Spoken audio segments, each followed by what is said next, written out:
حبیب صاحب، آج جو مطالبات پاکستان تحریک انصاف نے پیش کیے ہیں، اب بال حکومت کے کورٹ میں ہے. حکومت کے لیے کتنا آسان ہے یا کتنا مشکل ہے ان مطالبات پر عمل کرنا؟ کیونکہ آپ ابھی رانا احسان افضل صاحب سے بھی کہہ رہے تھے کہ یہ جو مطالبات پیش کیے گئے ہیں یہ قانون اور آئین کے دائرے میں رہتے ہوئے پیش کیے گئے. جی، ان مذاکرات میں جو پیش کیے جانے والے مطالبات ہیں پی ٹی آئی کی طرف سے، ان کی سب سے بڑی خوبی ہی یہ ہے کہ وہ اپنی نہاد میں صرف سیاسی نہیں ہیں بلکہ قانونی نوعیت کے ہیں. مثلا 9 مئی پر کمیشن بنایا جائے، 26 نومبر پر کمیشن بنایا جائے، یا حکومت ضمانتوں کی مخالفت نہ کرے. یعنی اس طرح کا ہو کہ جب کسی بھی کیس میں اگر ضمانت کا کوئی کیس لگا ہوا ہو تو حکومت وہاں پر مخالفت نہ کرے اور مزید کیسز نہ بنائے. تو یہ تو خالصاً وہ چیز ہے جو حکومت کے اپنے اختیار میں ہے اور حکومت کو اس کے لیے کچھ پوچھنے کی ضرورت نہیں ہے. ایک نوٹیفیکیشن جاری کرنا ہے، کمیشن بن جائے گا. ایک ہدایت دینی ہے جو اٹارنی جنرل کو یا ایڈوکیٹ جنرلز کو جو صوبوں کے ہیں، یہ معاملہ ٹھیک ہو جائے گا تو ضمانتیں ہونا شروع ہو جائیں گی. اور پھر ایک مجموعی طور پر یہ تاثر بھی اس سے پیدا ہوگا کہ حکومت جو ہے یا حکومت کا کوئی ادارہ وہ فریق نہیں بنا ہوا. جو معاملات ہیں وہ ججز آزاد ہیں، عدلیہ آزاد ہے، وہ اپنی آزادی کے ساتھ فیصلے کرتے چلے جائیں. تو اس میں کون سی ایسی بات ہے جو قابل قبول نہیں ہونی چاہیے؟ دیکھیے، حکومت اور اسٹیبلشمنٹ کے درمیان جو معاملات ہیں ان کی روشنی میں ایسا لگتا ہے کہ حکومت کو پوچھنا پڑے گا. اور یہی پاکستان تحریک انصاف کا سب سے بڑا، آپ یوں کہیے کہ ایک اعتراض رہا ہے کہ کیا جس حکومت کے ساتھ ہم بات کرنے جا رہے ہیں اس کے پاس یہ سکت بھی ہے، یہ طاقت بھی ہے کہ وہ جو کہے اس پر پورا اتر سکے. یہ ایک ایسا معاملہ ہے جو شاید حکومت کے لیے پریشان کن ہے، پی ٹی آئی کے لیے اب زیادہ نہیں رہا. اس کی وجہ یہ ہے اس وقت کہ حکومت جب مذاکرات میں بیٹھ گئی تو اصول یہ ہے کہ جب حکومتیں مذاکرات میں بیٹھ جائیں تو پھر ان کی کامیابی کو یقینی بنانا پھر حکومت کی ذمہ داری ہو جاتی ہے.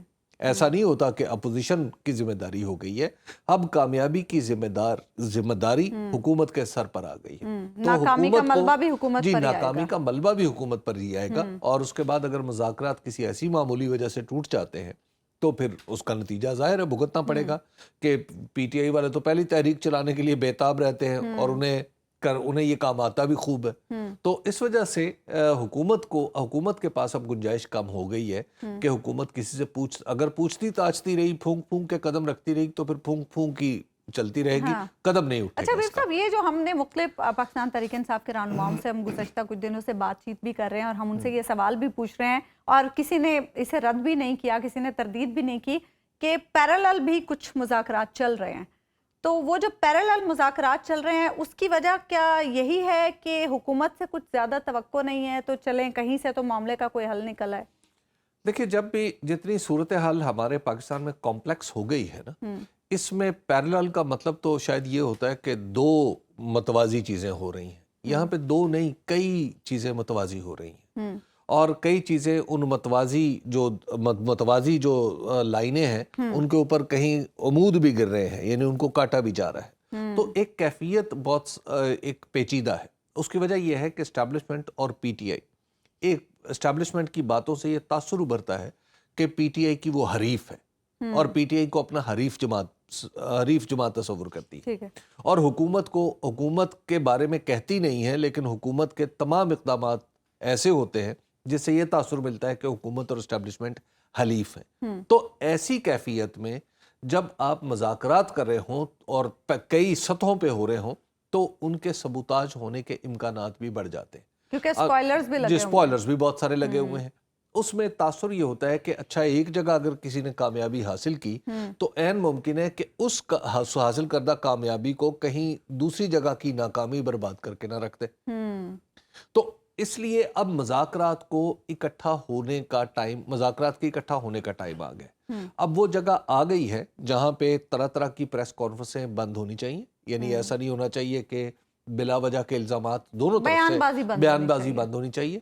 اور ہماری اسٹیبلشمنٹ کو بھی ہو سکتا ہے ویب صاحب، ویسے جس طرح کی تلخی اور جیسا ماحول ہے اس میں آپ سمجھتے ہیں حکومت کے جو سیاسی جماعتیں ہیں ان کے درمیان کبھی سیز فائر نہیں ہوتا. سیز فائر سے مراد یہ نہیں ہوتی کہ انہوں نے ایک دوسرے کے خلاف بیان بازی بند کر دینی ہے. سیز فائر وہاں پر اس کا ایک تو یہ ہے کہ ہماری سیاست میں انفارچونیٹلی ہماری سیاست میں اسٹیبلشمنٹ کا اتنا کردار ہے کہ ہم نے اس کو بھی سیز فائر کے نام سے تعبیر کیا ہے. جی بالکل. تو یہ دیکھیے یہ ایک صورتحال سیاسی جماعتوں میں کبھی نہیں آتی کہ وہ ایک دوسرے کے گلے میں بازو ڈال کے ہمیشہ بیٹھے رہیں اور کہیں کہ جناب دیکھیں ہم کتنے اچھے بچے بن گئے. ان کے درمیان اختلاف رہتا ہے, اپنی جو انفرادیت ہے انہوں نے قائم رکھنی ہوتی ہے, تو ایک دوسرے کے ساتھ ان کا اختلاف چلتا رہتا ہے. پرابلم وہاں آتا ہے کہ جہاں پر سیاسی اختلاف مقدمے میں ڈھل جاتا ہے, یعنی سیاسی اختلاف کسی ایف آئی آر کی صورت میں ڈھل جاتا ہے. جب ایسا ہونے لگے تو اس کا مطلب دو ہی ہے. اس کا مطلب یہ ہے کہ حکومت کمزور پڑ گئی ہے, یا پھر حکومت سے ماورا کوئی قوت ہے جو سارے معاملات کو چلا رہی ہے. اس وقت پاکستان کے اندر ہماری جو حکومت ہے وہ ایسا لگتا ہے کہ ماورائے جو قوت یعنی ماورائے حکومت جو قوتیں ہیں وہ معاملات کو چلا رہی ہیں اور حکومت کی مرضی کے بغیر چلا رہی ہیں. اور حکومت جو ہے بس بالکل ایک ان کے پیچھے پیچھے چل رہی ہے. ایک ڈمی کہنا تو شاید مناسب نہیں ہے, سخت لفظ ہے, لیکن وہ حکومت احتجاج بھی کرے تو بس اسی طرح کر سکتی ہے جیسے شہباز شریف صاحب نے کہا تھا. اگر اسے کوئی فیصلہ پسند نہیں آیا تو وہ کرتی رہے گی, بس اس کے سوا اور کچھ نہیں کر سکتی, کیونکہ حکومت نے تو خود کو منوانا ہوتا ہے, اسرٹ کرنا ہوتا ہے نا. تو جب آپ پہ اکتفا کر لیتے ہیں تو پھر باتیں آگے نہیں بڑھتی. اچھا یوسف, آج جو ملٹری کورٹ سے سزا پانے والے 19 لوگ تھے انہیں معافی بھی ملی ہے. یہ جو سزا معافی ہے اس کے اثرات کیا سپریم کورٹ کی سماعت پر بھی پڑیں گے؟ اس کے کئی پہلو ہیں. ایک تو اس کا وقت ہے. وقت ایسا ہے کہ یہ جو معافی ہے انٹرنیشنلی بھی ہم پر کافی اعتراضات اٹھائے جا رہے ہیں, تو اس کی روشنی میں بھی اس کو دیکھا جا سکتا ہے کہ معافیاں دی گئی ہیں. لیکن یہ جو معافی ہے ان لوگوں کو دی گئی ہے جن کی سزا 2 سال تھی اور ختم ہونے کے قریب ہے. اور اس کے لیے شرط غالباً یہ رکھی گئی ہے, مجھے میں نے وہ ابھی تک چونکہ مثل تو آتی نہیں ہے, سب پبلک میں تو آتی نہیں ہے کہ کس عدالت نے کیا فیصلہ کیا ہے, فوجی عدالت نے, اور کون سی درخواست آئی تھی, لیکن جو عکس سامنے آئے ہیں جو تمام ٹیلی ویژنز پر چلے ہیں, تو میں ان کو مان کر آگے اپنا عرض کر رہا ہوں اپنا آرگومنٹ.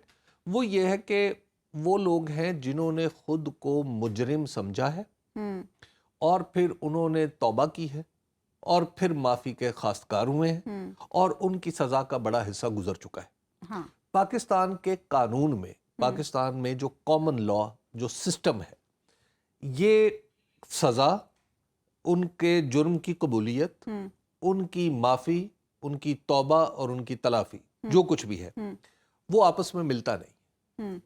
اس کی وجہ یہ ہے کہ یہ یعنی اس پورے معاملے میں جو ملٹری کورٹس کے اوپر بنیادی اعتراض کیا ہوتا ہے وہ یہ ہوتا ہے کہ ان کیسز میں ملٹری خود ہی ملزم, خود ہی الزام لگاتی ہے, خود ہی انکوائری کرتی ہے, ایک فوجی ہی اس عدالت کا سربراہ ہوتا ہے, اور سزا کی معافی بھی خود فوج سے ہی مل جاتی ہے, اور ایگزیکیوشن بھی فوج نہیں کرنی ہوتی. تو جب حالات اس طرح ہوں تو یہ پاکستان یعنی اس طرح کی عدالت خالصتاً کسی فوجی مقصد کے لیے تو ہو درست ہے, سیویلینز کے لیے سیویلینز وہ جن کا تعلق فوج سے نہیں ہے, یہ دنیا اس کو قبول نہیں کرتی. تو لہٰذا وہ اعتراضات تو برقرار رہتے ہیں اگرچہ معافی بھی دے دی جائے. دوسرا جو یہ اس کا ایک تعلق جڑا ہوا ہے جو سپریم کورٹ میں آئندہ ہفتے سماعت ہونی ہے ملٹری کورٹس کے معاملے پر. وہاں پر جو مندوخیل صاحب ہیں انہوں نے ایک سوال اٹھایا ہے اور اس سوال نے پورے مقدمے کا جواب دے دیا ہے.